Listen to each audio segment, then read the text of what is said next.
Sales, you have worked very, very closely for many years. And King'ori Mwangi, as has been said by the earlier speakers, it is true. That's exactly what he has done. He has done a lot for the National Police Service and for this country of ours. But the most outstanding of all is that when he was amongst the delegates who are to come up with a constitution that is guiding us now, we had agreed that as a police service, we required a commission that can be able to address the interest of the police. Because we felt that when all of us we were in the Public Service Commission, the wider Public Service Commission, probably our issues, our welfare as uniformed officers were not being addressed well. And we thought that we can get a commission that can be able to champion our welfare. King'ori Mwangi was the person that represented us as a delegate from the police service. And I'm grateful, and all these officers who are here are grateful that we did get a commission. We have a commission here today with us, a commission that is supposed to come to champion our welfare, because you are aware that the police don't have unions, so they are represented by the commission and the government itself.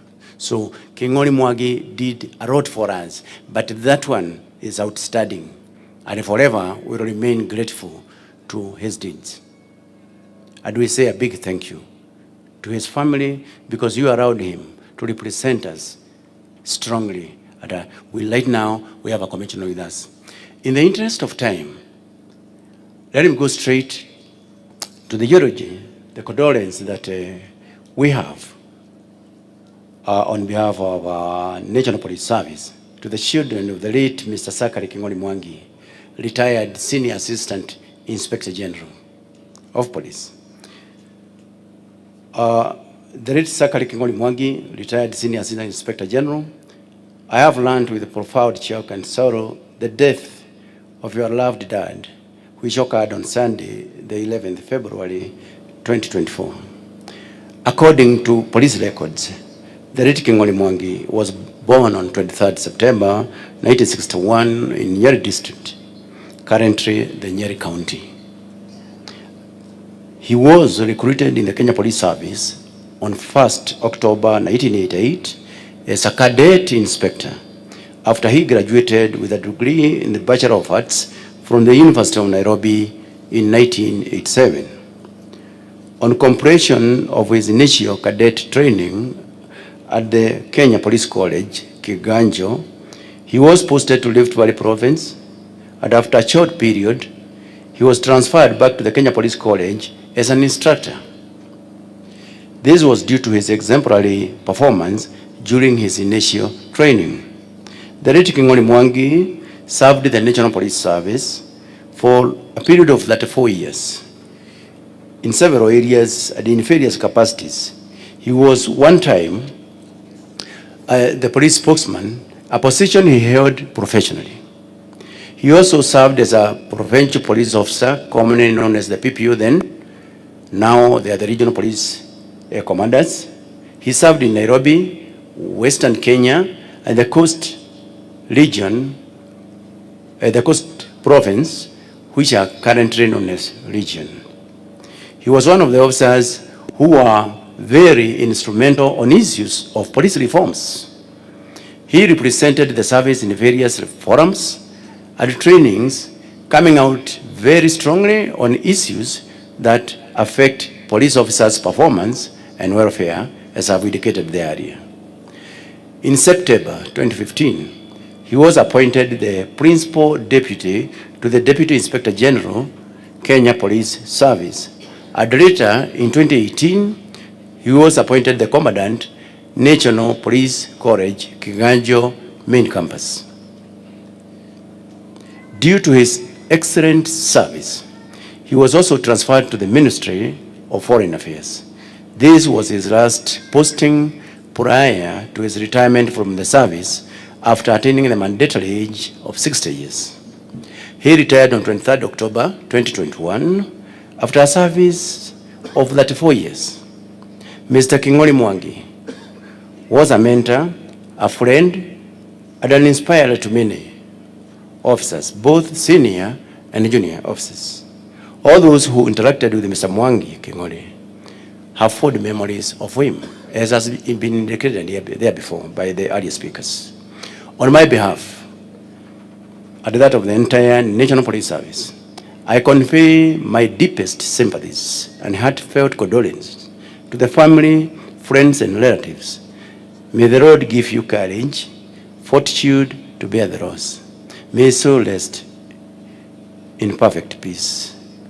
Douglas Kaja Kirasho has signed as the Deputy Inspector General, the office he was working.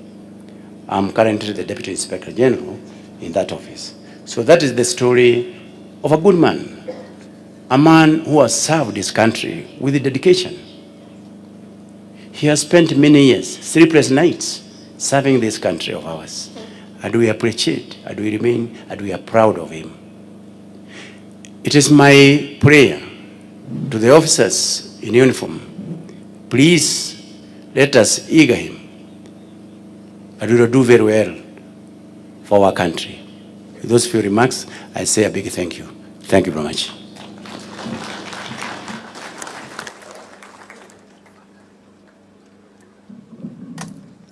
Asante Naibu Inspekta Jenerali. Mheshimiwa Naibu Rais, mabibi na mabwana, ningependa kumwomba mbunge wa eneo hili la Tetu Geoffrey Wandeto kuongoza awamu hii ya pili, ambapo tutapata kupokea risala za rambirambi kutoka viongozi wetu. Karibu mheshimiwa.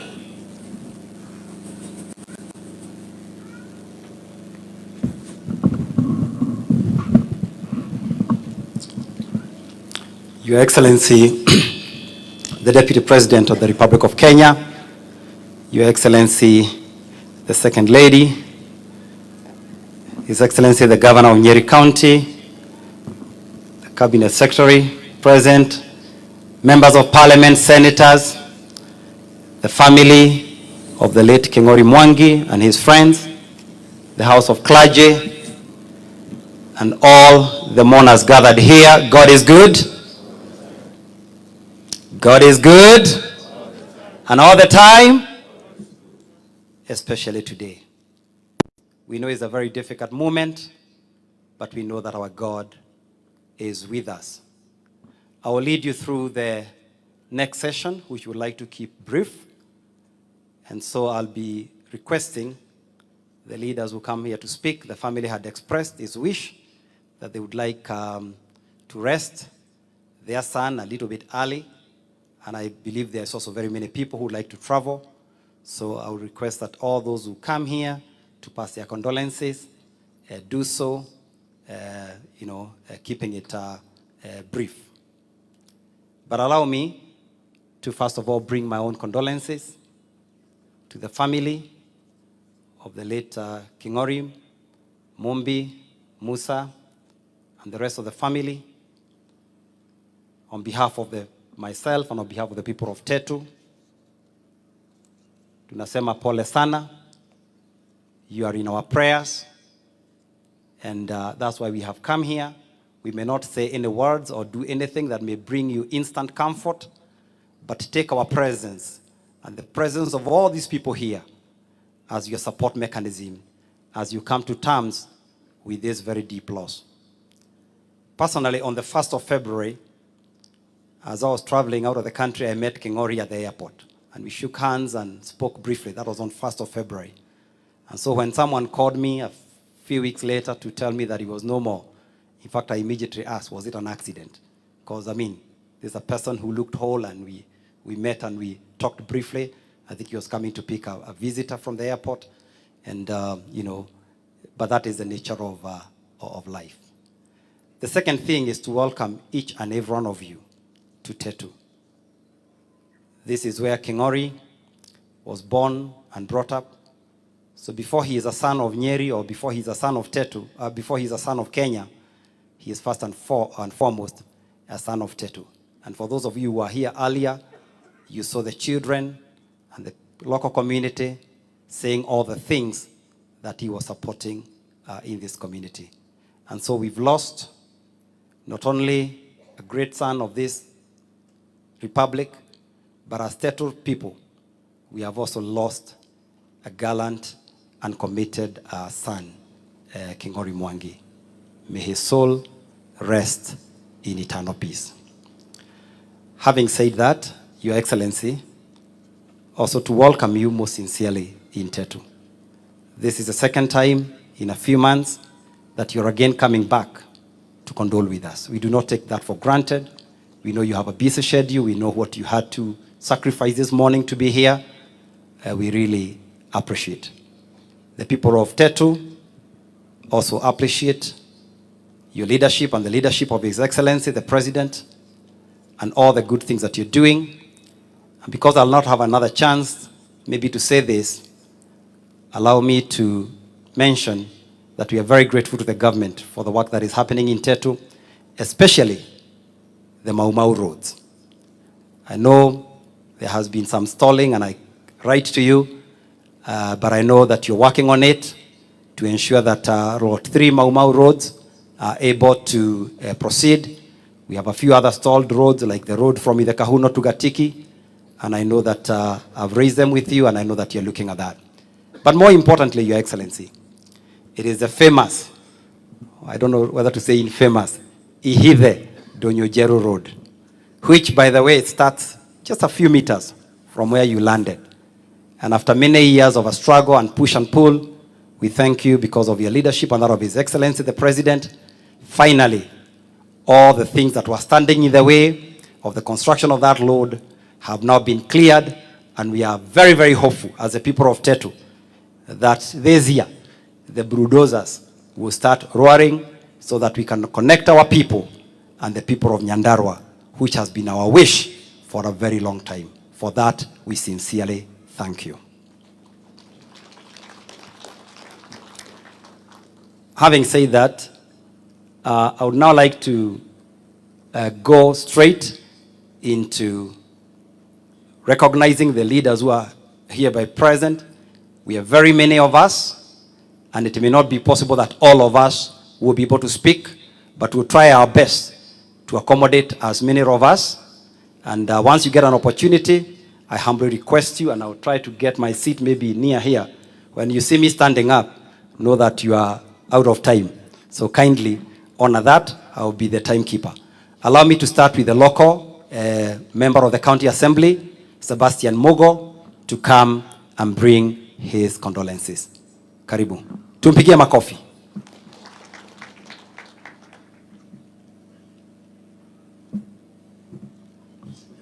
Thank you, our area member of parliament, Your Excellency the Deputy President, Her Excellency Pastor Dorcas, Your Excellency our Governor Mutahi Kahiga, all protocols observed.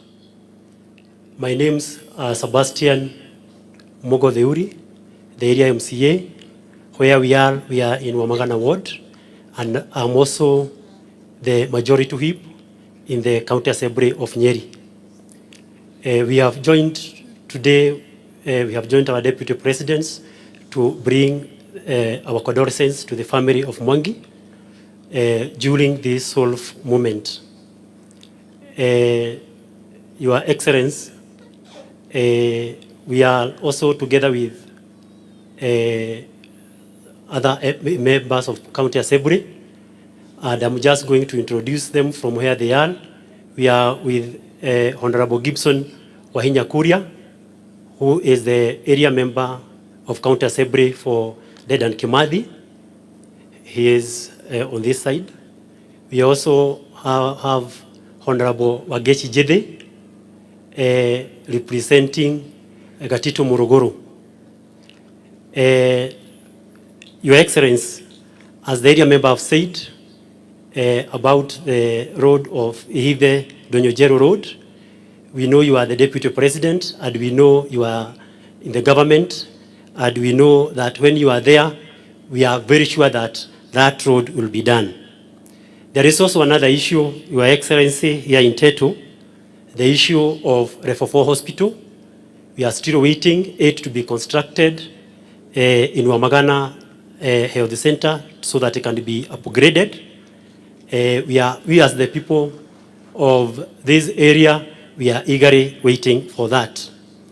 Your Excellency, kabla ukuje hapa umetoka Kirinyaga kwa mambo ya husuni ambapo watu wameaga kwa sababu ya mambo ya pombe, na mimi kama majority whip ni vizuri nikuhakikishie kwa bunge yetu ya Nyeri ile sheria ambayo ulituambia tutengeneze tumeikalia chini na tunaiangalia hatua kwa hatua.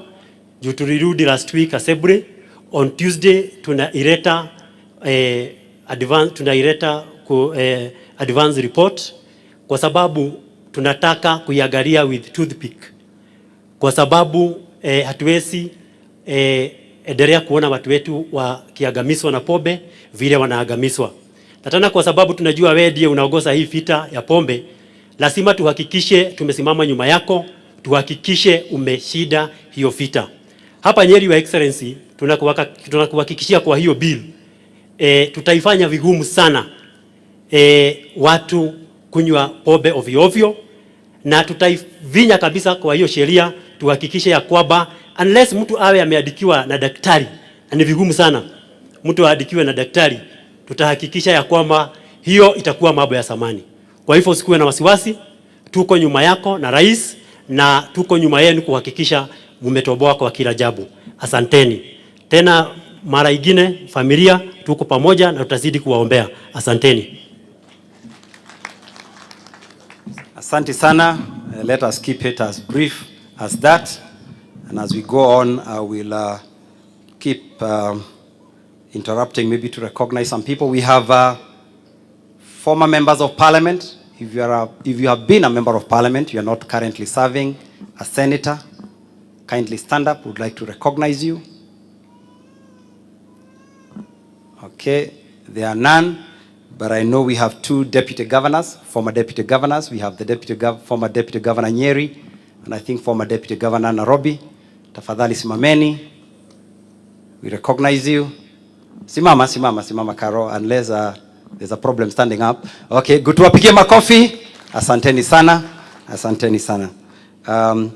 I think at this point I would like to invite our member of parliament for Iyala and Honorable Kanini Kega to come and give his condolences. Karibu. Your Excellency, the Deputy President, the Second Lady, Pastor Dorcas, viongozi wote wakiongozwa na gavana wetu, familia ya mwenda zake rafiki yangu King'ori Mwangi, kanisa, God is good and all the time. Waswahili husema akufaye wakati wa dhiki ndiye rafiki.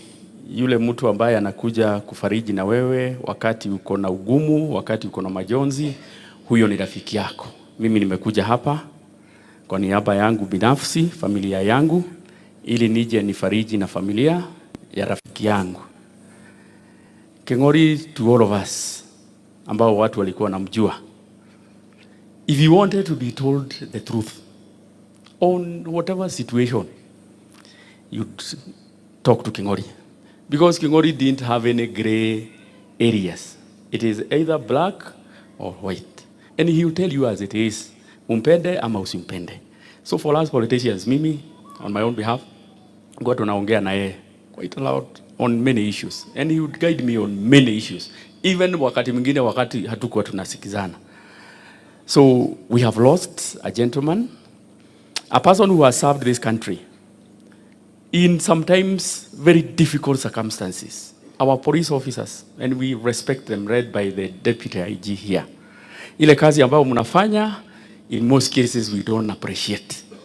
We don't appreciate. Wakati kitu imeharibika ndio wakati tunasema hawa askari hawakutufanyia. Lakini wakati wamezuia many things, we don't appreciate. So we for the work that you do. Sitaki kupitisha hapo, niseme on behalf of myself na familia, niseme pole sana kwa familia, and we learn from him. Be saying the truth. Just like our deputy president here, Rigiji. Be saying the truth. vile maneno iko, sema vile maneno iko. Kwa hayo mengi machache, asanteni sana na Mungu awabariki. Thanks so much. Tupigie Kanini makofi. Asanteni sana. Your Excellency, as we progress, it's important to let you know that earlier we had hosted the former president. He was here, and we passed to him. We alerted him that you are on the way, but you are engaged somewhere, and we passed that message to him. And he also asked that we give his apologies because he wanted to stay with us, but he had to go and condole with another family. So that is how that went. I would like now to invite Honorable Jane Kagiri, Woman Rep, Laikipia County, to come and bring her condolences. I think by now you know the script. Keep it brief and nice. Your Excellency, the Deputy President, Rigathi Gachagua, Her Excellency Mama Dorcas, our Governor Mutahi Kahiga, all leaders present, all protocol observed. Bwana asifiwe. Mungu ni mwema na kila wakati.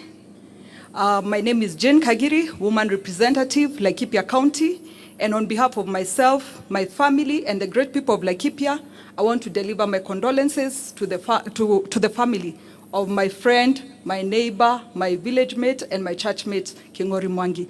Poleni sana, I would want to give you strength from the book of Psalms 34, verse 18, where it states that God is closest to the brokenhearted. So a moment like this, you may feel like God has forgotten you, but he's sending us to remind you that he's there with you and he'll keep holding your hand. For me, I would want to say Kingori Mwangi was my neighbor. And I'll give only 3 very quick instances. I first knew him as a good friend, then we discovered we were neighbors. And I remember I used to leave my house at 5:45, and whenever I joined the road, I would see his GK, a blue Mercedes-Benz, in front of me. When we got to traffic, I would see policemen salute.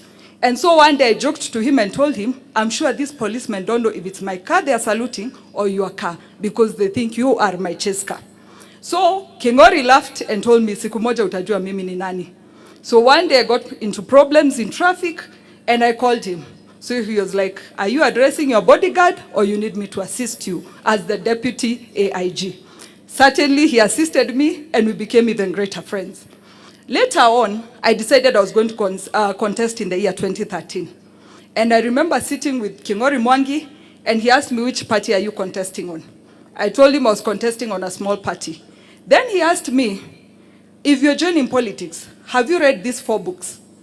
Politicians Listen or Leaders. The first one was Sun Tzu, The Art of War. The second one was In Hostile Territory. The third one was Arts of Seduction. And the last one was the 47 Laws of Power. So he told me, when you are done reading those books, please come back and talk to me. So I would want to thank him for he changed the type of books I would read. So finally, I would want to give the other instance.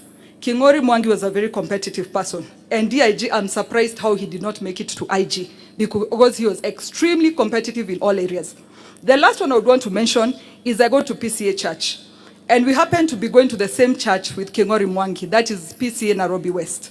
So one day he challenges me and tells me, who is more PCA than the other? So I told him, I believe I'm more PCA than you, because I went to church school, I went to brigade, I went to youth, then I made a join. They told me they will call me. Until today, they have never called me. I'm sure it is the voice they had, and they knew it was not going to fit that choir. So from then on, he kept telling me, choir. Anytime I would annoy him. But the beauty of this story is, towards the end of last year, I joined Women's Guild, and I was given the followers headscarf. So I called Kingori Mwangi and told him, I think I am now more PCA than you, because now me I have the headscarf and you still don't have the PCMF jacket. So he told me, sawa we umeshinda. So last week, I called my friend Maina and asked him, when are we laying to rest our good friend Kingori Mwangi? And he tells me on Saturday. I thought Maina was confusing because him is Catholic. But because I'm PCA, I know PCA rarely conducts a funeral on a Saturday. So to my friend, I want to say, you have won the battle. You are more PCA than me. If PCA agreed to bury you on Saturday, you are more PCA than me. Finally, I would want to say, in the morning I woke up and everybody told me, happy birthday, Jane. Again, I looked at my diary and I knew, my great friend, you have won again. On my birthday, I come in respect to send you off in a befitting send-off. Mungu awabariki, tunawapenda sana. Asanteni sana. Thank you very much, Jane. I think that's good, reliving your friendship with the late King'ori. Sasa nitamuita mtu who we share name, anaitwa Geoffrey Roko, mbunge wetu wa huko Mbere. Sometimes I confuse whether it's south or north, so come and confirm that. Thank you.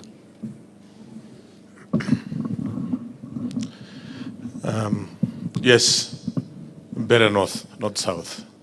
Your Excellency, the Deputy President of the Republic of Kenya, Your Excellency, Second Lady of the Republic of Kenya, Madam Pastor Dorcas, Your Excellency Governor of Nyeri, Senator of Nyeri, and members of Parliament who are here. My name is Geoffrey Kiringa Roko. I'm the Member of Parliament from Mbere North constituency.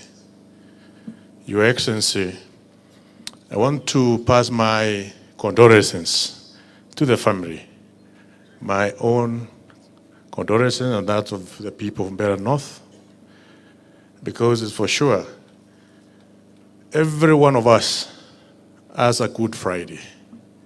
Good Friday, a day of suffering, a day of agony, a day when you feel that you have been forsaken. But there is always Easter Monday, a day of rejuvenation, a day of renewal, a day of hope. For sure, the family members, I'm sure, is a very dark day today. But I want to tell you, there is always Easter Monday. Easter Monday is always a sure bet for all of us. All of us, from all walk of life, we experience Good Friday, where we suffer. And to the members who came to condole the family, if there's something which in life is sure,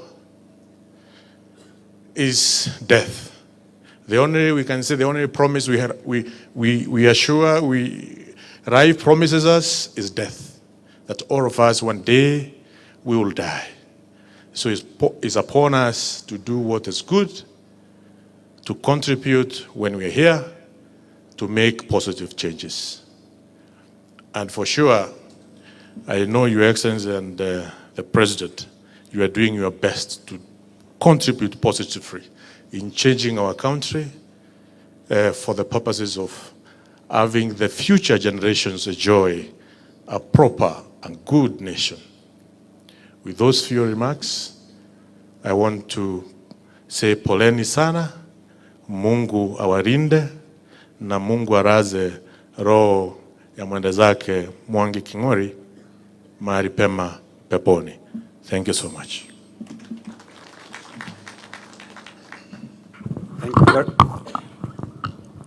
Thank you very much. After Roko speaks, there has to be major adjustments to the microphone because of the height issues.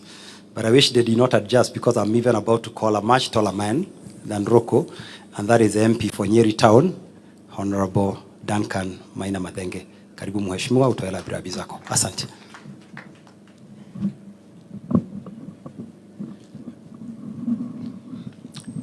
Your Excellency, our Deputy President, Your Excellency, Pastor Dorcas, the clergy, leaders of my Presbyterian Church faith, Our Excellency Governor Nyeri, DIG, my colleagues parliamentarians, na wananchi wa Tetu, Bwana asifiwe. My name is Duncan Maina Madenge, Member of Parliament, Nyeri Town Constituency. Mimi ni jirani kutoka hapa, tunaanza kupakana hapa Giakanja. Your Excellency, you've had a very tight schedule. And sometimes as leaders, we cannot fail to acknowledge the tremendous effort and strength you have to put in order to serve all of us. And we want to appreciate your presence here today. King'ori Mwangi did not fit the picture of a policeman. Because if you met King'ori Mwangi in Nyeri town, you really believed King'ori Mwangi, Nyeri town, hapo ni nyumbani kwao. You meet King'ori Mwangi in Dogamano, and the children here have given us evidence. You meet King'ori Mwangi in Nairobi, and PCA Nairobi West gives us evidence. I don't know whether his son, who went through the light of passage, and at the completion of it, his father brought his friends, wazee elders, somewhere near Shaka, for us to come and welcome the young man into adulthood. That is King'ori Mwangi for you. Last year, I lost my father, and my Presbyterian church came to lay him at rest. There's one message that I want to pass to the family and the children of King'ori Mwangi that Reverend Ndaberi left us on that day. And he told us, your father has rested. But if he had an opportunity to speak to you, what is it most likely that he would have said? And Reverend Ndaberi told us, after you have prepared his body and laid him to rest, please do not leave at his grave side. So also to encourage the children and the family members of King'ori Mwangi, that I'm sure his desire, if he could have spoken to you, was that at the time when he's no longer with you, you have to live on. And the Bible has a promise. At the moment we prepare the body of our departed one, loved one, and we lay them to rest, the Bible says, surely God will come and visit you. And our prayer and desire is that that God does indeed come and visit you, help you, mourn your father, but also lay him to rest and be able to live on. May God give Mr. King'ori Mwangi eternal rest.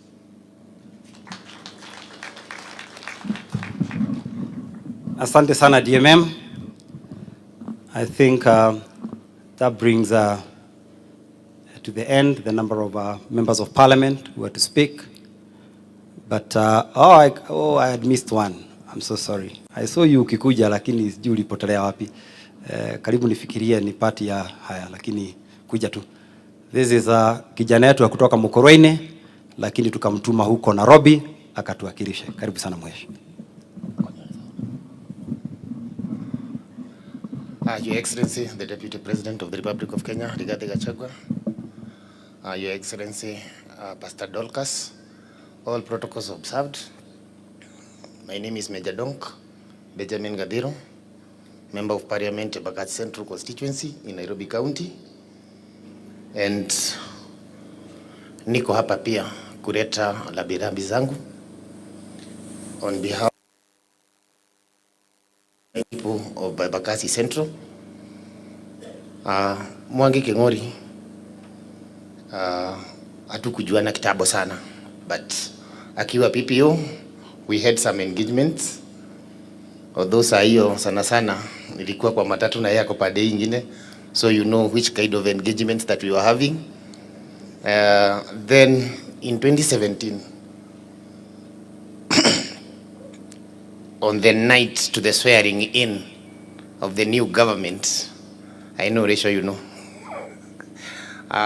we had a very wrong meeting with Mwangi King'ori because wale watu wa maandamano walikuwa wameamua lazima Kayore matatu zigechomeka. So Mwangi King'ori alinipatia advice kidogo, tukashirikiana kidogo, and hivyo ndio matatu Kayore hazikushomeka. Kwa hivyo for those few times that we had engagements, naweza sema he was a principled man. To the family, poreni. We are here today. We will say that we will always be here, but ni uongo. Hiyo ingine tunaachia Mungu. So tunaombea Mungu awape nguvu na mkue na amani. Your Excellency, tuko Nyeri. Nyeri pia kuna shida ya pombe. Ukizunguka hii Nyeri pia hii pombe haramu. Pombe yenye inaua watu, inafanya vijana wetu wakae kama zuzu. Kama yenye imetumika, imekunywa huko Kirinyaga kwenye tumetoka na wewe. Pia hapa najua iko. And ni kazi yako, kazi ya Dorcas, Pastor Dorcas, na sisi wote kushikana mkono. Tuhakikishe hii pombe baya tumeimaliza. Todo twaga kurora bewi no nini. I don't know where we are heading to. Mugai wa Njoroge ugaga muthenya ni ugakia tugage twari aigi. Umuthi ni turete ya tondu turi aigi, no hindi ni rikia tugage twari aigi. Ni undu wa indo imwe ta njohi ici ciroraga ciana citu. Ucio ngi ni ndimuhoe inyuothe ari othe twaragia uguo turaria tunyitane twambie kwaria na ruthiomi rumwe tondu our unity niyo igutuma mountain ithie na mbere. Ngai amurathime. Asante sana Major Donk. Sijui kama kuna mbunge mwingine. Now I no longer trust my eyesight. Sioni, so that I don't miss anyone. But I know we have a former member of parliament, Bwana Mwadhi, and najua hakusimama kwa sababu alikuwa hapa mbeleni, but we recognize you, mbunge wa pare Remuru. We have a former woman representative for Nairobi County, Madam Rachel Chebesh. So we all recognize you and thank you for coming to Kodor with us. I'm about to hand over to the Senator of Nyeri County, but before I do that, allow me to conclude by just saying two very quick things. Just to borrow from retired President Moi's slogan when he was telling us about afforestation. He used to say, ukikata moja, unapanda mibili. Naona DIG wetu wa polisi yako hapa. Ni vizuri niseme waziwazi. Hapa Tetu, sisi sijui kuliana namna gani. Recruitment, saa ingine hatuoni matokeo mingi. In honor of King'ori Mwangi, tafadhali, in the next recruitment, tuangalie vizuri. I know it is not something we like to say, because maybe that's not the way it's supposed to be, but we have had sometimes most of our young people going there for army recruitment, for police recruitment, and they all come home empty-handed. Alafu kwa hivyo hiyo ningetaka utuangalilie so that King'ori's legacy as a career policeman and a guardian soldier of this land can be able to go on. Ile ingine ningetaka kusema, Your Excellency, ni kwamba hawa watu wa Tetu ni makenetio niwe na nitwashokia ngatho ro ringi uguo njugire niwe guka kurugama na ithuĩ na nĩ wega ngwĩre andũ aya kuma rĩrĩa twathurire thirikari njerũ yaku na mũgathe President William Ruto matiumĩte harĩa marĩ, nĩ manyitĩrĩire thirikari na nĩ andũ marĩ na thayũ na nĩ twashokia ngatho nĩ tondũ waku gũka gũtũnyitĩrĩra hingo ĩno tũrarĩra. Ngai aromũrathima na mwathiĩ mũciĩ kana mwacoka mĩciĩ yanyu muthie na wega na nĩ twamũcokeria ngatho andũ othe arĩa makumĩte Nairobi na kũndũ kũrĩa kũngĩ nĩ tondũ wa gũka kũrĩra na ithuĩ. Ngai aromũrathima na mũtongorie na mwĩke wega. Sasa nitamkaribisha Senator wa hapa Nyeri ili aendeleze the next section of the ratiba. Asante sana na Mungu awabariki.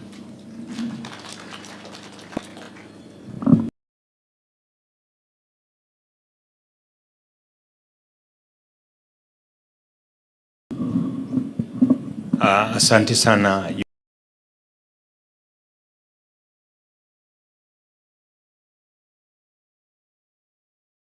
Your Excellency, the Deputy President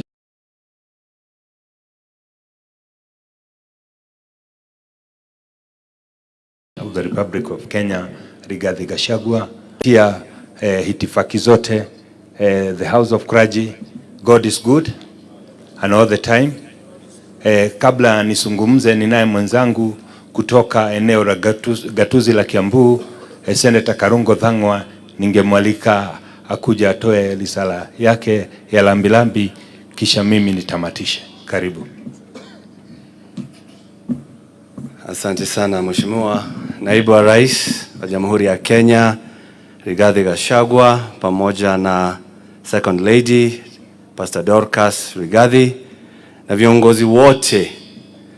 Yangu kwa familia ni kuambia pole, and I can only eulogize Bwana King'ori Mwangi this way so that you know where we met. I might look young, but we met so many days ago. Okere mwega muthikiriria wa Kameme FM. Ni mohoro githomerwo ni nie Karungo wa Thang'wa. Munene wa borithi gicigo kia Nairobi niwe King'ori Mwangi nionanirie uge muingi muno riria mutumia wa munene wa bururi Lucy Kibaki kuhithukiire nyumba ya Nation. You remember that day? This is Kameme FM. At that particular time, Your Excellency, I was a newscaster at Kameme FM. And we used to interview him. We used to read his news. And that is the day that everybody said he is truly a very sharp man. Because he was quiet, he was calm, despite whatever happened on that day. Finally, Your Excellency, I know you're the uniting factor, not only in Mount Kenya, but where all of us, those who speak this language, come from. Ningetaka kukuomba kitu moja, sababu hapa tumeambiwa aliyekuwa rais wa hapo mbeleni Uhuru Muigai Kenyatta, ambaye mimi ni seneta wake, alikuwa hapa.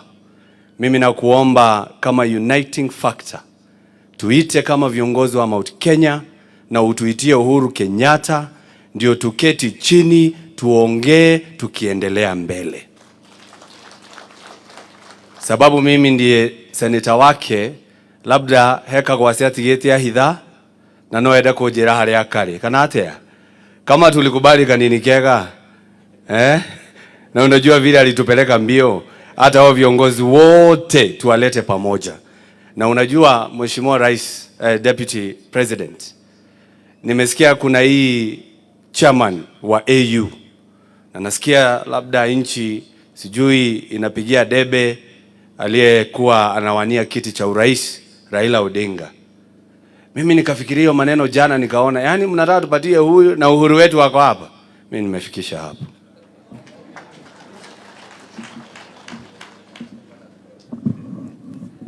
Asante sana Naibu Rais, hata mimi nimekuja kujumuika na kila mtu kuleta risala zangu za labirabi.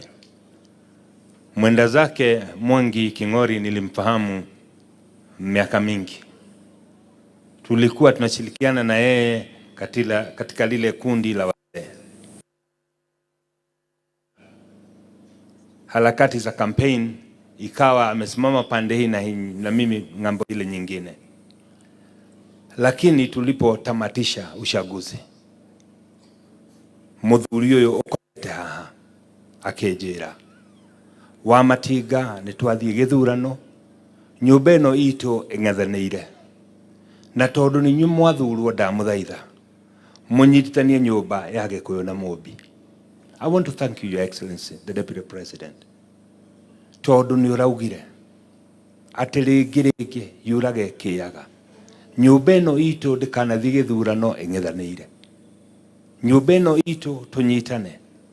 Na tondu mbogo itire ciare hamwe ni kwendana, Your Excellency, nie ni ihoya riakwa riria muthuri uyu turathiaga ndundu ya thuri nake ni aranjiraga wa matinga muri atongoria mutikanareke nyumba ino itu agayukene rĩngĩ.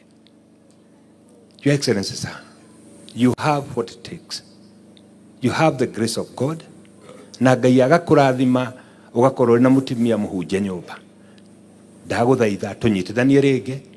Ndarora haha nyumba ĩno nĩ ndĩrona arata akwa aingĩ mũno. Ona amwe members a family yakwa, amwe mwari mwena ũrĩa na arĩa angĩ mwena ũyũ, na rĩmwe nginya tũgĩcemania gũkaritũha mũno tondũ mũndũ arigagwo tũkwanjia. Koguo Your Excellency, wacoka Nairobi ucokerie President ngatho tondu riria uramwirire project ciothe ciambiriirio ni Uhuru wa Kenyatta twambirie barabara ino ya ihithe ndunyu njeru ni gwakwo ithwe andu a Nyeri tugacokia ngatho muno na thengio muno ni kuhe DIG kanja gite tondu ithwe andu a Nyeri nituiguaga riria twina muthuri toyo riria ari kuria nitunyitirĩirwo wega ndikwenda gukiria hau kinila mwisho nigetha njite governor riria turarugama ta nyumba tukaririkana tutikanetikire tugayanio ni mundu twendane tunyitanirire na tutikanariganirwo ati urumwe witu niguo hinya witu ndigukiria hau tondu mathiko-ini ndienda kwaria uteti na ndikiaria nigukiria uteti. I want to take this opportunity Mwalimu Mutahi wa Kahiga nigetha nake atwarire. Welcome Governor, ndio uendeshe hapo pengine. Karibu sana.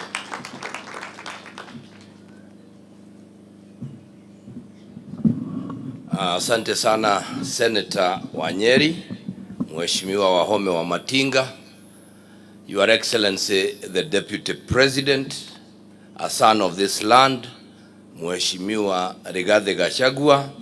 Nasikia watu wako na matatizo ya kuita the second lady. Wengine hata wanamuita the second deputy first lady. Hapana jameni. Unajua mimi ni mwalimu, ni lazima niwafunze kidogo. Na mnasikia because the correct term should be Her Excellency the second lady Dr. Pastor Dorcas Rigathi. Mumenielewa? Wale hawakuelewa nitapeana tuition baadaye.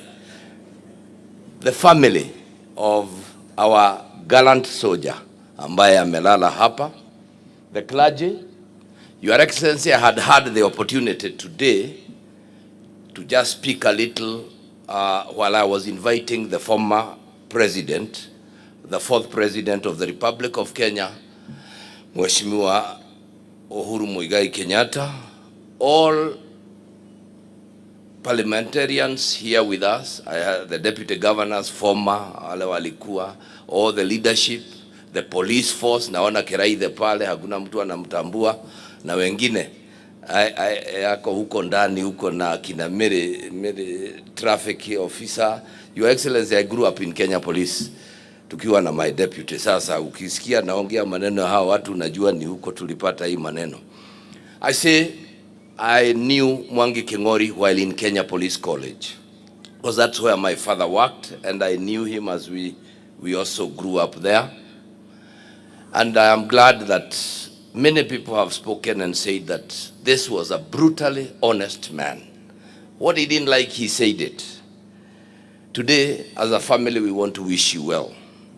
We want to tell you, I know you walked this journey, especially when we lost Mom. Now Dad has gone. There is a reason for that. There have been others, the brothers, and we want to just encourage you. Because all of us, wale tumejaa kwa hema, wale tuko wapi, something will happen and we'll be so busy. The Deputy President himself is just from Kirinyaga, from another funeral of 17 people. Tomorrow there is going to be another one. But once you put your trust in the Lord, He will be close to you. He is a friend. I want to remind you the words in Genesis 50, where when Joseph knew he was about to die, he called his brethren and told them, I am about to join the ancestors, but I will ask, and I want to tell you and confirm, God will come for you.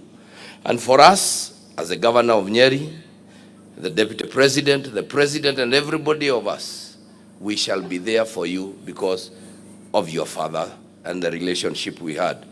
Your mother was a teacher. We taught together in Nyeri. So we have come here to just condole with you and to tell you, poleni sana, mjikaze. Bond together as a family, hold together, even the larger family, and all shall be well. Amen? Amen. Your Excellency, just before I escorted the president, the former president, I thanked him for what he had done for Nyeri. And we agreed, and I told him he owes us a goat. And he needs to call us as the leaders from our mountain, sababu hajakosa kambuzi, tuende tule, and we shall go. But I also passed and said, you had told me you would have wished to be here when he was here, but unfortunately you are where you were. And I would want to say, number one, Your Excellency, we want to thank you and to encourage you for the hard work you are doing, together with Pastor Dorcas. Her Excellency is on it on the matter of Pombe Haramu. And I want to say this, Major Dong.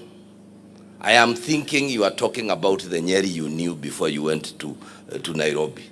Sisi tumekanyagia. Your Excellency, I want to inform you now. In Nyeri for the last 4 years, we have never issued a license for wines and spirits. Tulikata. I gave an executive order and said, if that's the only business people can do. Remember, the former PS Interior is the one who has been selling that stuff here. So when we realized that there were other powers out there, we stopped that. And we will continue to fight that battle to support you. Because the future of Nyeri and Kenya and the entire region is if we can stem this issue of Pombe. Your Excellency, we want to just encourage you, continue. And we will support you, like you have heard the majority, the whip say, we are on it. We shall attack from all angles. And I'm glad I even heard Governor Waiguru has declared that he has cancelled all licenses and is going to start a fresh process. That is exactly what we will soon do in this county, so that we can weed out all those people who are selling illicit brew and messing up. Maybe I'll also ask the PCA church, because I know some of you are very strong adherents, work on a bar. You start vetting them hata nyinyi. Hii wanaleta hapo, najua ile. Vet them, because I have never understood how you will be selling pombe upande ule, watoto wa wenyewe wafe, na Sunday wewe ndio hapa, Bwana Yesu asifiwe, sijui twende wapi. Hypocrisy must go, and we must look at it that way. So we would want, and it's not only the PCA church, it's everywhere. The other day I was sharing with the senator that one of my good pastors has approached us, can you help me with the wines and the spirits? I say, what pastoring are you doing surely? So we would rather hii biashara ishe, hiyo pesa kidogo tunaokota ikae. And that is why I want to thank Pastor Dorcas. Right now, our rehabilitation center in Ihororo, which has 100-bed capacity, is full to the brim. We are handling our children there. We are taking care of them.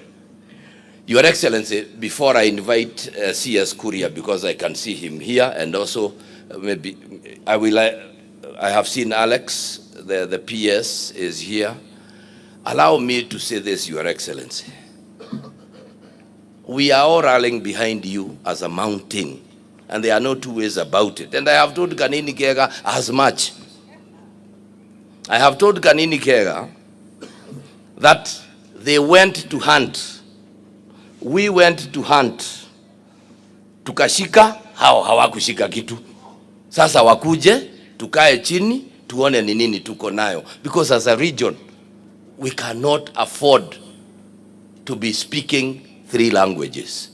We are stronger when we are speaking in one language, and when we are solidly behind our son, Mheshimiwa Rigathi Gachagua. In this, why am I saying that, Your Excellency? I will be lying to myself if I said that when I look at this crowd and the bigger one, we were together, like my brother has just said. It is important that now as a community, we work together, we focus, We support the leadership that is there. The Mau Mau roads, every other thing that is being done here, we will only achieve tukienenda pamoja. On the matter of the hospital that has been raised, Your Excellency, when we were in Kiando, the President promised to give me 100 million, and I raised 100 million, then we could build a hospital. We are still working on that as we await the conditional grants, because until that bill is passed, we cannot allocate money. So when the MCAs, and I know that matter has been koroga a little here in Tetu, ya siasa kidogo, sijui itakuwa Gachira, sijui itakuwa Wamagana, kaena nyuma bageria gutumira kana guo ginya gatare karathenjo akagaraciaru. So the fact of the matter is that we are awaiting a conditional grant bill, so that the President has a way of giving us the 100 million, na sisi tuweke 100 million tujenge hospitali Tetu. Your Excellency, Tetu is the only county, a sub-county, that does not have a level 4 hospital. On whether it shall be in Gachira, it shall be in Wamagana, hiyo ni mambo ya watu wa Tetu na watatuambia. Thank you very much, Your Excellency.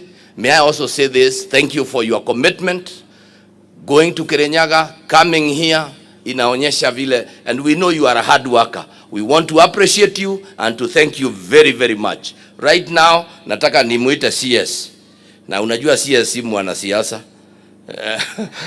Jabaro lele. Ile tuatikile siasa. Uno wera wangu etamunene. Karibu sana. Thank you very much.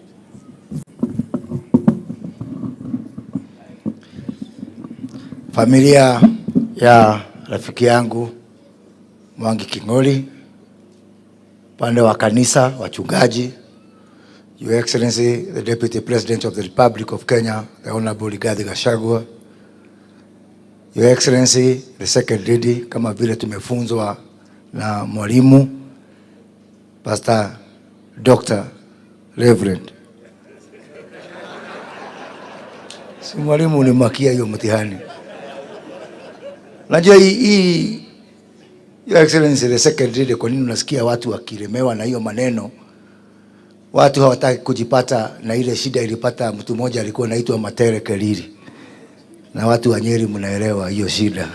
So ukisikia watu wanatapatapa hivyo ni kwa sababu Matere Keliri alifanya mistake kama hiyo akajipata pahali pabaya wakati wa enzi ya Mheshimiwa Mwai Kibaki. Na gavana wa Nyeri Mheshimiwa Mwalimu Kahiga, Senator Mheshimiwa Wandeto na wabunge wote, Bwana DIG, Bwana Kanja na waombolezaji wote, God is good and all the time. Nimekuja pia kuleta rambirambi zangu na za familia yangu, kwa sababu huyu King'ori hakuwa tu rafiki yangu, alikuwa pia rafiki ya familia yangu. I come from a family where I have quite a number of siblings who are in the police service. And so King'ori has been part of our family. It was very interesting because mtu kama mimi ambao niko na siblings kwa polisi, lakini wakati wa ile serikali nyingine I also had the record ya yule mtu alishikwa na polisi mara mingi. So I am also part of that police family in different ways. Kwa hivyo tuko hapa sababu jamaa alikuwa mngwana sana. King'ori was a very passionate man, a very, very, very committed man. And you know, in the year 2002, wakati tulikuwa tunafanya campaign, mimi nilikuwa naunga mkono Mwai Kibaki. And this man took a risk despite being in the police service. Tulikuwa na yeye kwa secretariat ya Mheshimiwa Mwai Kibaki. Tukaenda kwa hiyo uchaguzi na tukashinda.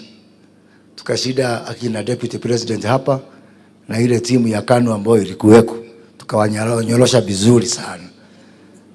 Na Mwangi King'ori hata wakati wa 2007 pia tukafanya kazi na yeye kwa kampeni ya Mwai Kibaki. Mwaka 2010 vile Bwana Kanja amesema tukue kule Naivasha kuunda katiba mpya. Mwangi King'ori is the one who was working with me. I was head of that think tank ya Mwai Kibaki ambayo ilikuwa inaongoza maneno ya katiba. And I remember that time kuna mtu alikuwa amejaribu kuleta proposal, I think ni watu wa ODM, ya kwamba tukue na Inspector General wa National Police Service na ingine ya AP. Na Mwangi King'ori alikasirika sana na hiyo maneno. Akakuja, tukaenda kwa Mheshimiwa Uhuru Kenyatta, tukashirikiana na tukasema hatuwezi kugawanya the police service. And that is how we got one unified Inspector General for the entire police service. Mwangi King'ori, unajua, as I said, ni Nairobi wakati wa maombolezi. Kila wakati kama kuna jambo anaona ilikuwa inaenda mbaya, he was speaking his mind all the time. Na I was that unfortunate man. Wakati wa Kibaki ananipigia simu, ananiambia hii serikali yenu. Wakati wa Uhuru ananipigia simu, hii serikali yenu. Na hata hii serikali iko bado alikuwa ananipigia simu kuniambia hiyo serikali yenu. Sijui kwa nani alikuwa amemwambia King'ori serikali ni Moses Kuria. Kwa sababu hiyo miaka yote mambo kama anaona haiendi mzuri, simu ya kwanza kupiga ilikuwa ni yangu. Kwa hiyo yangu ni kuomba Mungu amweke pahali pema huko peponi na tutapatana tena. Mimi najua Mwangi ako pahali pema. Pia niseme sababu DIG uko hapa. Tumesema na nashukuru Mheshimiwa Makamu wa Rais. Sababu hata juzi tulifanya mkutano facilitated by his office for the Independent Commission. Hiyo National Police Service Commission ambao Mwangi King'ori aliweka kwa katiba. It is now a constitutional reality. The office of the Inspector General is a constitutional reality. The office of the Independent Police Oversight Authority is a constitutional reality. It is not whether you like it or you don't like it. We are stuck together. And what I said, I did say this to the IG, na nikasemambia Bwana Kenothi wa National Police Service, hata kama kuna shida, ningeliomba hiyo matatizo tutafute boma fulani, tusionyeshe hadharani. Kwa sababu hata wahalifu na terrorist na criminals wanaona hiyo maneno. Na wakiona nyinyi kama hamfanyi kazi pamoja, unajua wanasema wale wako busy wakilimana, ni wakati wetu kwenda kufanya mambo mengine. Pia niseme wakati wa uchaguzi ilisha. Na mimi najua hapa sababu najua wale watu wako hapa. Tafadhali watu wapone. Wengine hapa wajapona. Mimi nikisimama hapa kwa hii mazishi nataka kuambia uchaguzi ilisha, watu wapone. Unajua mimi napenda kupenda mambo, mimi nafikiria mimi ni little version ya Truthful Man hapo. Kwa sababu watu wengine wanakuja wanachukua ile hasira na chuki na nini na kutokubali kwamba mambo ilienda vile yalienda. Sisi kama serikali hatuna ubaya na mtu. Mimi nataka kusema ulikuwa upande gani ama upande gani, ni wakati sasa wa kukuja pamoja na kujenga taifa letu. Tafadhali usimkamwangalie deputy president ama president ama sisi kama mawaziri ama hawa bunge ukaona kama huo ni adui. Sisi hatuna ubaya na mtu, tunakaribisha. In fact nimekuja nimesikia ndugu yangu Uhuru Kenyatta ako hapa, nilikuwa na drive on the wrong side. Nikuja hapa nimwambie my friend, uchaguzi ilisha, tukae pamoja, tusonge mbele, tujenge Kenya yetu. Na ni kwa hiyo spirit pia ambao mimi naunga mkono hii maneno ya rafiki yangu Raila Odinga apewe kazi huko. Kwa sababu akipata hiyo kazi, Kenya imepata kazi. Ama Raila ni Mtanzania ama Muganda, si hata yeye ni Mkenya. Apate hiyo kazi ndio hata tukienda huko tulinge na yeye. Tuseme unajua sisi ndio chairman ya Afrika mzima. Sababu akipata kazi, Kenya yote imepata kazi. Na wacha niwaambie, kwa zile harakati ambazo rais na makamu wa rais na serikali yetu imefanya, uchumi wetu umeanza kufufuka. Juzi umeona shilingi kwa wiki moja hii tu tumemaliza maneno ya kulipa Eurobond. Shilingi yetu imegain 20 shillings against the dollar. Na mambo bado. Na kama wewe umeficha dola nyumbani kwako, tafadhali sikiza mtu ambaye anasema ukweli. Enda uza dola leo. Otherwise utajipata pahali pabaya. Na ndio niliambia juzi makamu wa rais tukakubaliana ya kwamba hata wakulima wetu wa kahawa, sababu tunataka sasa kila mtu akiuza dollars, akiuza kahawa apewe dollars, ajiuzie yeye mwenyewe. shilingi hii imeanza kuteremka, na it's unfortunate because wakulima wetu hawakuwa wamejua maneno ya hizi dollars. So kuna brokers hapo katikati bado wanafuata wakulima wetu kuambia nipatie dola zako, nitakupatia hii bei. Ningelitaka wabunge, Mheshimiwa Tetu na wengineo tushirikiane ya kwamba tufundishe wakulima wetu how to handle the dollars. Hii ni mambo mpya ambao hajui. Na unajua sababu mimi najua, mimi ndio makamu wa rais na rais amenipatia kazi ya kuzunguka mawizara zote nikiangalia mambo ya utenda kazi. Mimi najua hii mwaka hii uchumi itaenda mbele sana sana. Na unajua kuna doubting Thomas sasa walikuwa wanafikiria ya kwamba hii uchumi itaporomoka. Hapana, ile kazi tumefanya huu mwaka uliopita, ile kazi tumepanga kufanya mwaka huu utapeleka hii uchumi mbele. Mwisho, mimi mnajua wakati ule wa Mwai Kibaki nilikuwa hapo mbele kushikilia Mwai Kibaki. Japokuwa Uhuru Kenyatta alikuwa huko kwetu Gatundu, hata 2002 nikakuja hapa nikashikilia Mwai Kibaki. 2007 nikashikilia Mwai Kibaki. Miaka 10 ya Uhuru Kenyatta, ukimguza Uhuru Kenyatta nilikuwa naruka mpaka kufungwa na hiyo serikali bado. Mimi nikasimama na William Ruto. Mimi jitikitie mundu ule kuda na giatu mai muthanya wake wakinya no ageka atia no agakudio. Na ndio mimi nakwambia makamu wa rais, mimi nitakuwa mstari ya mbele kuunga mkono na kuhakikisha kwamba sisi zote katika hii eneo tumesimama juu yako, sababu tukisimama juu yako tutaheshimiwa kama region. Na sio jambo mpya, tumeona wengine, naona Mheshimiwa Musalia, Mheshimiwa Wetangula wanafanya kazi pamoja, watu wao wanasaidika, wanasonga mbele. So hiyo maneno ya kahawa, maneno ya majani chai, na hata hiyo vita dhidi ya pombe haramu, mwaka uliopita ulinituma huko Naivasha kukutana na kamati ya finance. Tukaweka marekebisho ingine na kuna ingine ambao hatukuweka kwa sababu ya time. Mwaka huu tuko na wakati, na hiyo kazi pahali uliniambia nifikishe, nitaenda nikae chini na wabunge tukienda siku ya Jumatatu huko Naivasha, tukubaliane recommendations zingine 2-3 ambazo mimi niko na hakika ya kwamba zitapeleka Kenya yetu mbele na zitamaliza hiyo shida ya pombe haramu once and for all.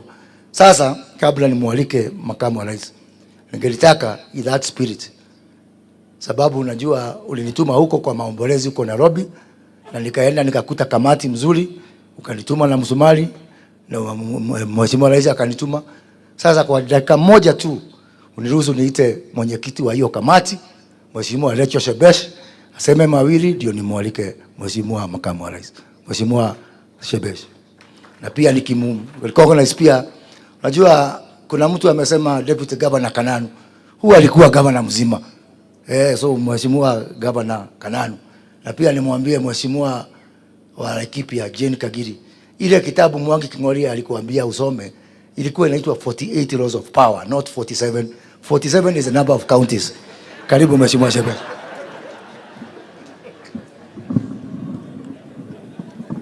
Asante sana, my brother Moses Kuria, Your Excellency, the Deputy President of the Republic of Kenya, Your Excellency, the Second Lady of the Republic of Kenya.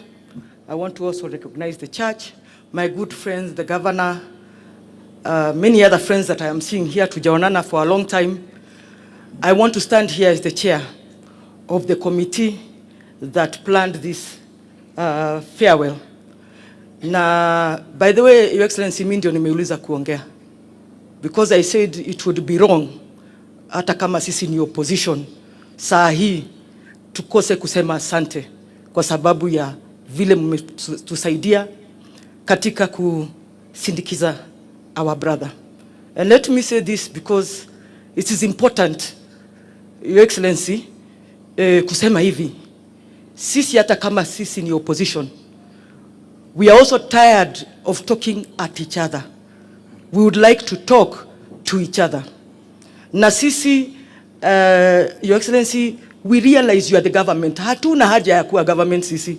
We are very happy in this role of opposition. Because ni role ambayo iko kwa katiba and it must be done by somebody.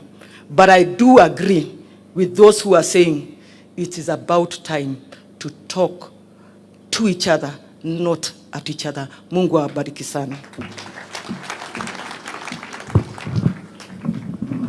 Asante sana Mheshimiwa Lecho Wamboi Shebesh.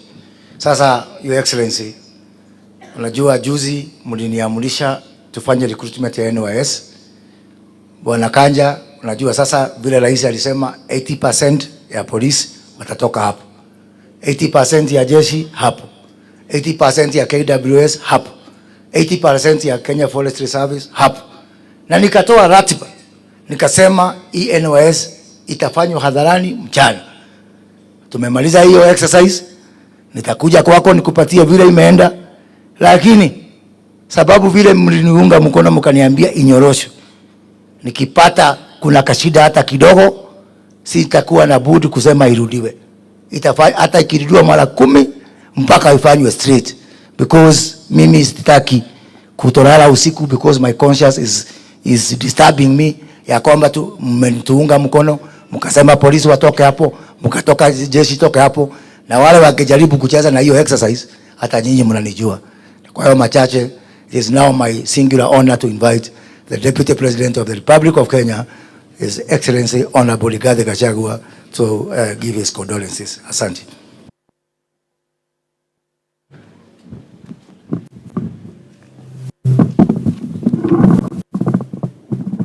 Asanteni, tafadhali tuketi.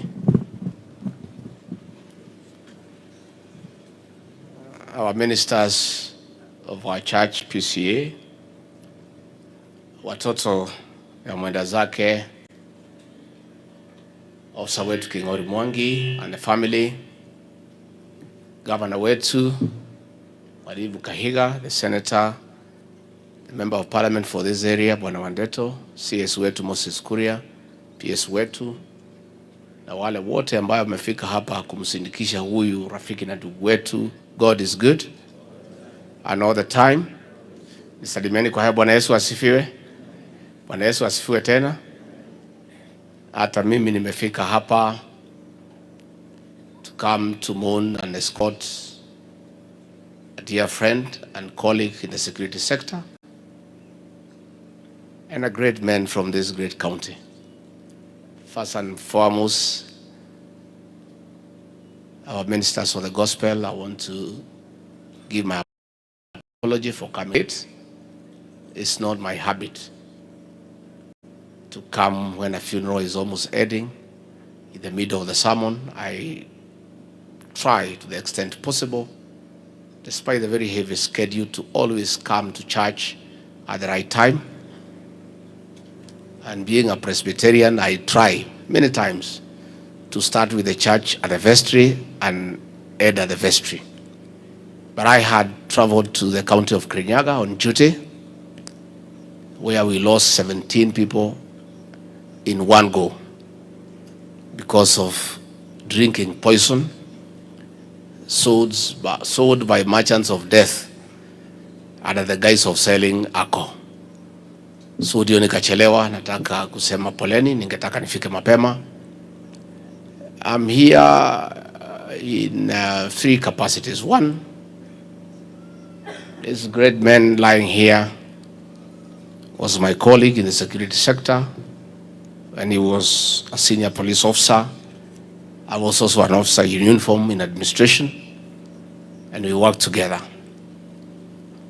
Number 2, in the course of working together, we also became friends. So I'm here also in that capacity. And finally, I'm here as a son of this great county, because this is another great son of this great county of ours. And that is why I've come to join family and everybody as we lay him to rest.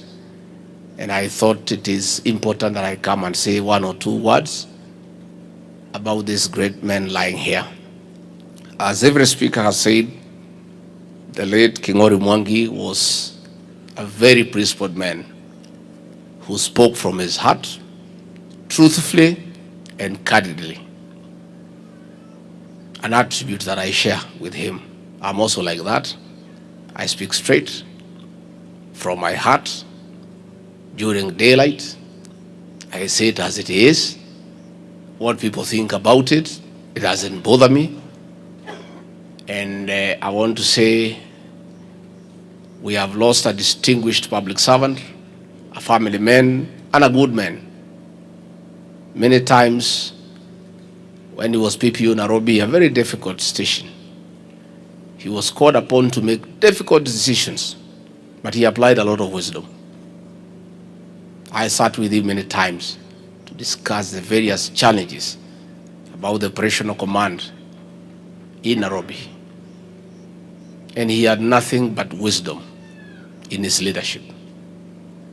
When he was posted to Mombasa as a PPU to deal with the drugs, again, anytime I flew to Mombasa, I would check on him just to touch base. Again, he exhibited pragmatism and good leadership. So we are here to tell the family pole. The children, we know how difficult it is to be left by your mother, by your father in quick succession after you lost your mom. And we'll pray for you, we'll hold your hand. And if there's anything that I can do, the president can do within our limited capacity, the governor of Nyeri is here. And these children, governor, you can bring them, we have a chat when they come down so that we can see if there's anything we can do for them in memory of their late father. President William Ruto is out of the country. He has sent me with his condolences. Earlier, we had sent Moses Kuria, our CS, to go and take our contribution to the committee that was planning this funeral. I want to say that here as a county, we are saddened we have lost another great son. This is a county of great sons and daughters. This is the land of very successful people in public service. This is the land of Field Marshal Dedan Kimathi Washuri, that great hero who single-handedly, with other gallant soldiers, without much, with the panga, homemade guns, and sheer resolve for freedom, drove the British colonialists out of our land. It is the land of Mwai Kibaki, that great economist, that great leader, the best president of all times, who made a true transformation of our economy and our great republic. It is the land of Professor Wangari Maathai, that great lady who moved the world with her serious leadership in conservation of our environment. It is the land of Field Marshal Muthoni Kirema. This is the land of Duncan Dego, the man who pretended over the economic growth for this country. It is the land of General Julius Karangi, that great soldier who dealt with issues when we had problems in Somalia. This is the land of Eliud Malhehu, that great administrator who helped President Jomo Kenyatta in his last days in office. It is the land of the late Isaiah Madenge, that great administrator who again helped President Jomo Kenyatta to run this country. It is the land of Eliud Matuamai, that great man who oversaw the transformation of business from the white colonialists to indigenous Kenyan people. It is the land of David Gine Karundi, that man who oversaw the East African Railways and Hambas. It is a land of great minds. It is the land of Ignatius Derry, that serious crime buster whom Kegori Mwangi emulated, who oversaw the formation and transformation of our CID to be one of the greatest investigative agencies in Africa. It is the land of Stephen Mwangi Muriithi, that great spy master who helped President Jomo Kenyatta and President Daniel Arap Moi during the attempted coup in 1971 and again in 1982. We have a story to tell as a county. And some of us who have been given the privilege to serve in these high positions that God has anointed us to through the vote of the people of Kenya. I want to assure you that I will do my very best never to shame and embarrass the people of Nyeri. I'll give it my all, and I will try to hold this county high. And as we escort our brother here, I want to call upon all of us from this county and in this region who have been given the opportunity, the privilege to serve the people of Kenya by President William Ruto, to give it your all. I'm very proud of what CS Moses Kuria is doing in the public service docket and the reforms and the transformation he is pushing through. I am very proud of what Professor Kithure Kindiki is doing in the security sector. I am very impressed by what CS Alice Wahome is doing in lands and housing. I am very happy with what Mithika Linturi is doing in the agricultural sector. I am very encouraged by JB Muturi, the way he's handling the state law office. I sit and watch with awe CS Rebecca Miano driving the docket of trade, investment, and industry to the next level. I am always very impressed by what Mase Wajao is doing as the Secretary to the Cabinet to assist the President. I am happy what Douglas Kanja is doing here as the Deputy Inspector General to have a crime-free society. For the first time in the history of this country, we enjoyed a peaceful Christmas. And I want to thank IG, Kome, Professor Kindiki, and Kanja, and Gabo, and the rest for what they did to ensure that we have a peaceful Christmas. So I want to say the people from this region, among many others, those that the President has given us the privilege to serve, let us vindicate him that he made the right decision. Let us dignify our people, that we are hard-working people, we are serious people, we are people who are committed to serve, like our brother who is lying here.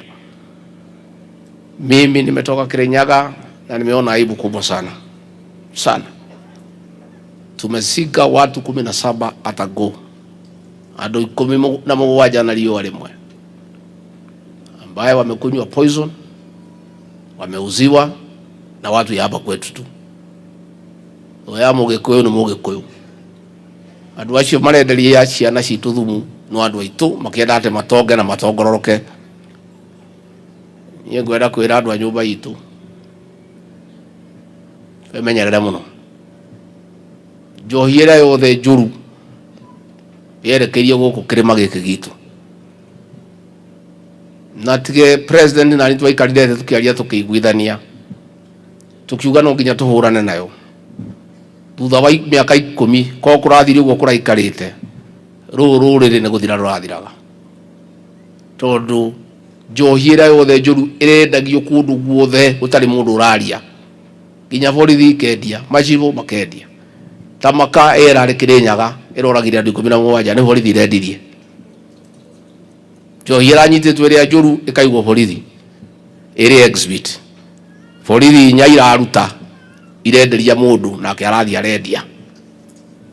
Okay, nĩtũramabutire wĩra na maratwarwo igoti-inĩ na tũraruta police station cierĩ, ĩtagwo Kangai na ĩngĩ ĩtagwo Kĩamacĩri, na tũracenjia county commissioner, tũracenjia county commander, tũracenjia andũ acio othe. No ũkarigwo atĩrĩrĩ, andũ arĩa mahetwo wĩra wa kũgitĩra mũraiya atĩ nĩo marendia thumu makenderia andũ magakua. Ũguo nĩtũraugire tukuruta muigwa na turutanithia hamwe na mahira. Ndauga nĩ tũgwĩta macibu maitũ ũkũnyĩre othe akĩtaro gĩkĩ nĩ hakuhĩ 1,700 macibu na maheadmen na atongoria othe na magavana twaranĩrie tũrorane maitho kwa maitho matwĩre nĩ macibu ma thaa cigana nyũmba itũ ĩrathira meroreire mekĩrĩte iraũni makĩoyaga mbeca makendia nyũmba itũ nĩgetha ciana citũ ithire. Nĩtũngĩgana gĩikaro na magavana maya maitũ mothe 10. Gavana witũ Mutahi wa Kahiga, gavana nĩ Mũmbi wa Igũrũ, gavana Joshua Irũngũ, gavana Kĩarie Badilisha, gavana Susan Kĩhĩka, gavana Kĩbani wa Matangi, Governor Irogo Kangata wa Marua, Governor Cecily Barire, Governor Muthomi Njuki, na Governor Kawira Mwangaza. Governor ndimurore maitho gu itakugucia, ndimurie ciana citu ciathira mugikate muite-ini. Andu aya murahe marua mendagie njohi kundu guothe, mendagie thumu, mbeca ici murenda kungania cia gwika atia? Bara ici murenda gwaka irithiagirwo no ciana citu ciathira ciothe. Mbeca icio tumukioire Governor mugitwakire mochari nigetha ciagikua cione gwa ukirora. Nimukora ndemete ndimarora maitho guo itakuhucia itugugia na giikaro. Governor witu ni ugeretie, and well done and thank you very much.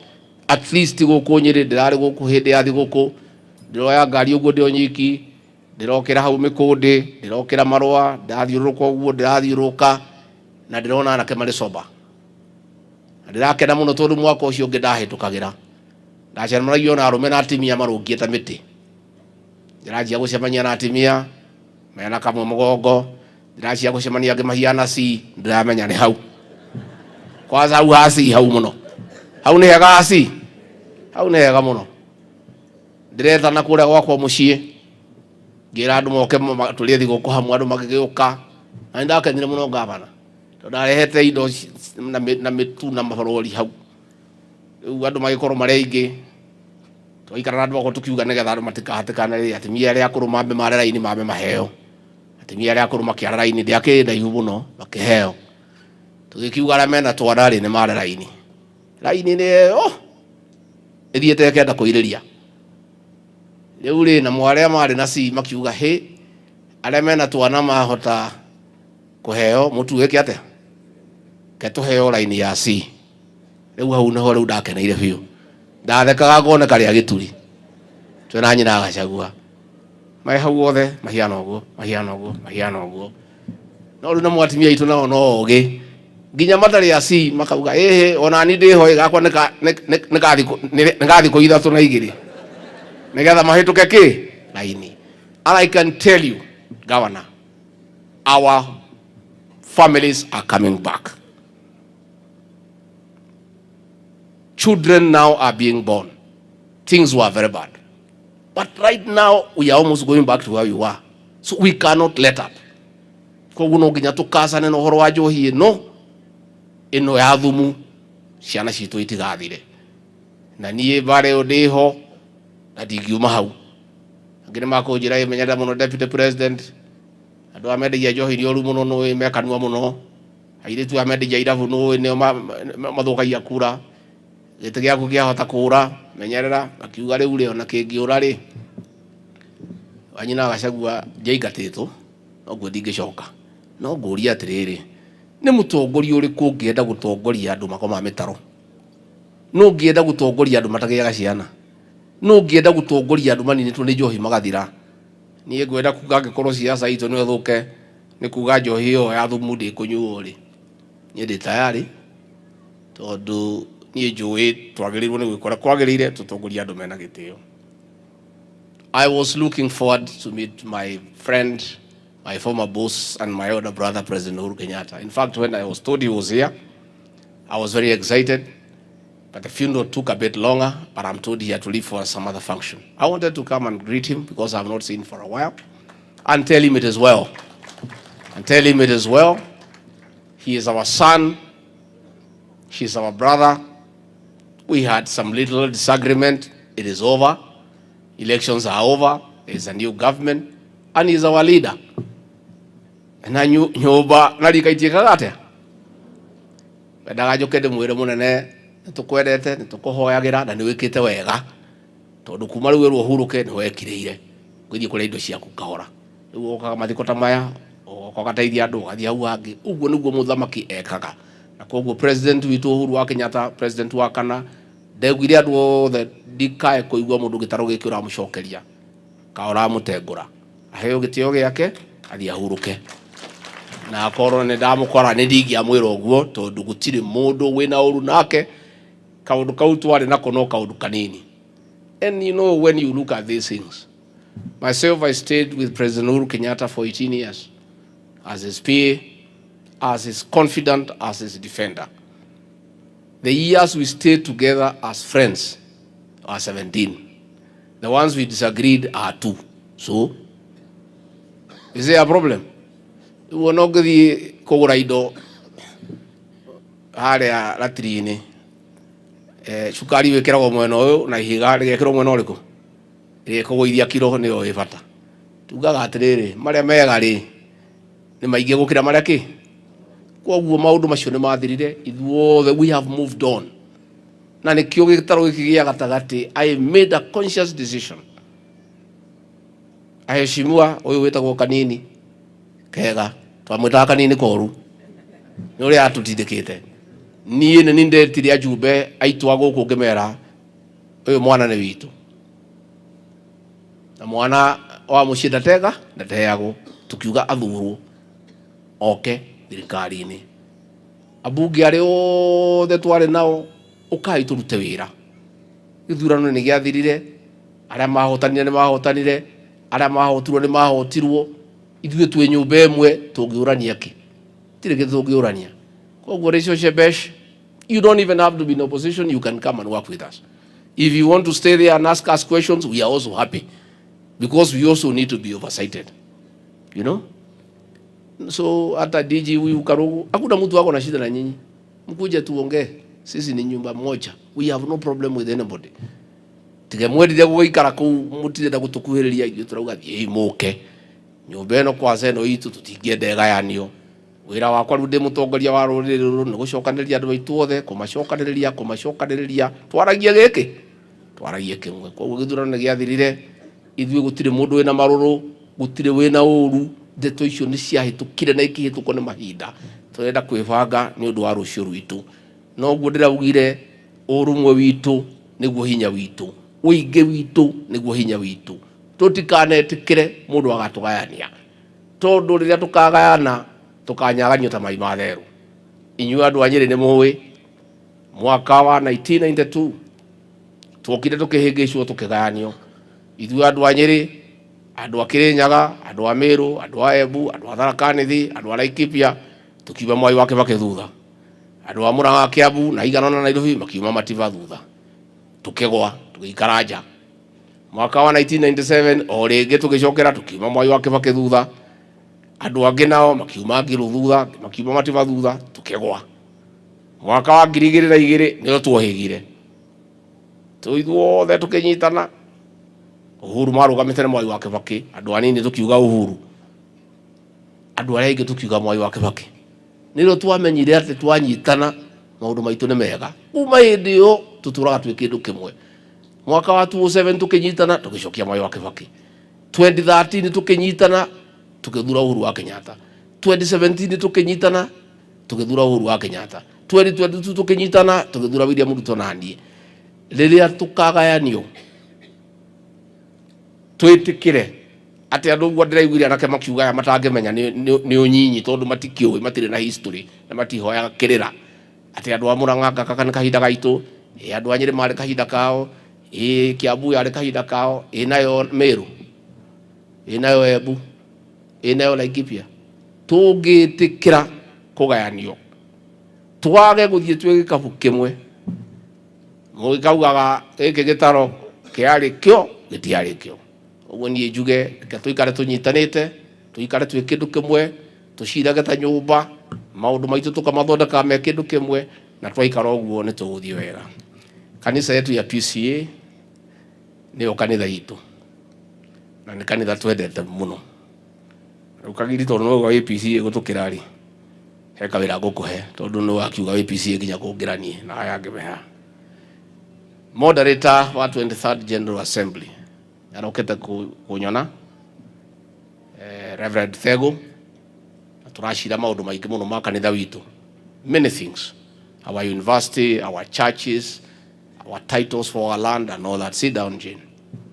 Na turarikanira as a first step ni gwita atongoria othe aria me thirikari-ini a PCA tugie na gĩikaro na moderator na kanjo yake. Koguo rĩu Mheshimiwa Jane Kagiri, because you are more PCA than all of us, you convene for me that team. Ugo tuelie wajiri Kanini no PCA, Ahome no PCA, Wadeto no PCA, Jane Kihara, utucokaniririe magavana, maseneta, PSs, CSs, tuthi tuone mutungatiri witu moderator wa General Assembly, we submit to his authority, tuikare the tubange maundu ma kanitha witu. Tuna tukibangaga maria mangi. Charity begins where? Wega umaga naku. Ngemi umaga naku. Mugikuyu acoka kwayanagiria ki? The issues of our church, I had a very good discussion with the moderator of the General Assembly so that we start working on how, as a government, as leadership, we can support our church, a church that we love, a church that we believe in. And since now Mheshimiwa has volunteered that she is more PCA than all of us, we'll give her that role to put us together, and then we can have that engagement ahead of the installation of our moderator. As the moderator of the 24th General Assembly, we want to meet before that ceremony so that we can also discuss issues with our church. Kwa hivyo ni dikwenda gukiria hau, gwenda kuga poleni sana the children of my friend King'ori Mwangi, the daughter, the son and the grandchild. And as I've said, the governor will arrange when you settle down, you cool down a little bit, you can come, we have a chat, we look at whatever could be there for some discussion. We see how to proceed. Na niye nidachokia gatho, and Governor, once more I want to thank you and the senator and the women rep for the unity in this county. County ile gishito no bara. Meru bara. Naikuru bara. Kiambu bara. Nyeri is united. And Governor mukinyangere hau.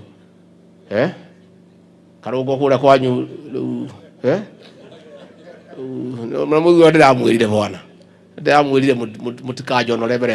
please, you guys, dignify our community. We are people who are known to be peaceful and respectful. It was very embarrassing to me as the leader of this region, and it's something that we don't want to happen again. But here in Nyeri, in Murang'a, in Laikipia, in Embu, there's a lot of unity, even in Kirinyaga. So we have a challenge with those three counties, but I talked to the people of Nakuru. We are working around it to see whether we can all speak in one voice, because that is the right thing to do. Kwa huo na mashio maigi, kai witu amurathime, amwike wega, andu a Tetu poleni sana, na no tuguthii na mbere na guka ni undu wa development cia cie guku, tuguthii na mbere na kunyitanira, na nitwamwendera wega na poleni sana. Andu a guku ndugamano ni undu wa muthuri ukomete haha, and twauga huruke ohoro, and Ngai akite wendi wake na tutingimuria kiuria, no kuiganira tukuiganira, no kuririkana tukuririkana family mahoini. Ngai witu amurathime na mwike wega.